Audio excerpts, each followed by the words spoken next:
Hi, I'm Kate Clark. I'm here in the Britax booth, and I'm going to talk about our Click-Tight Boulevard seat made by Britax. And really what we want to show you is this contraption right here called the Anti-Rebound bar. Britax actually came out with this a little over a year ago for the Canadian market because the Canadian standards changed a bit. And this was something that was required on our convertible seats.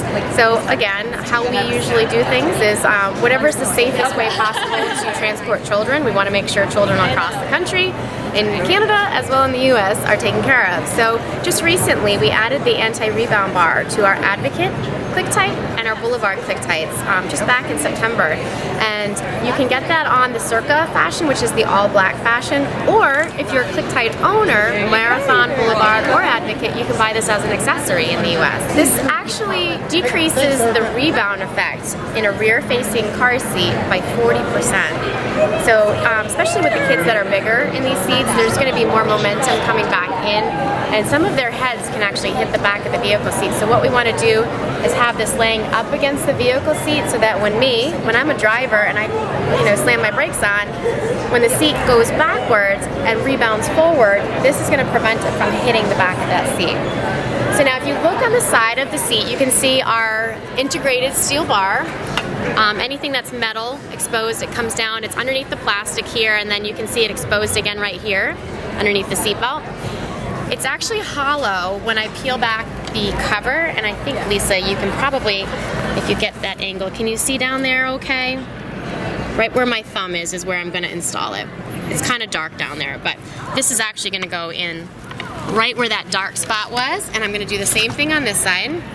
I peel back that cover, right behind the little red piece of tape there. This is going to install in. And it's loose right now because I have the Click-Tight mechanism open.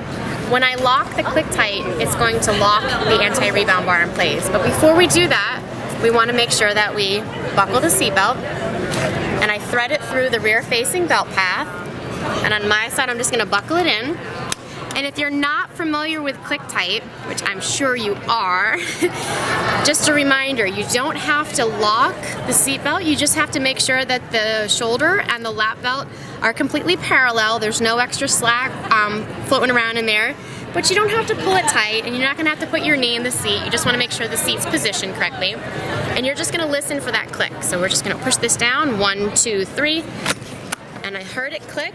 I always like to test the seat right at the belt path to make sure it's not moving more than 1 inch, and it's not, so that's great. This does not have to be completely flush up against the seat because it's not going to be working unless you're in a crash, so this is okay where it's at.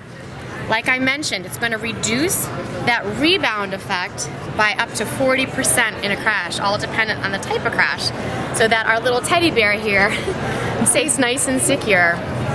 And the one thing about Click-Tight you want to know is that it's fast, easy, and secure, which at the end of the day makes your child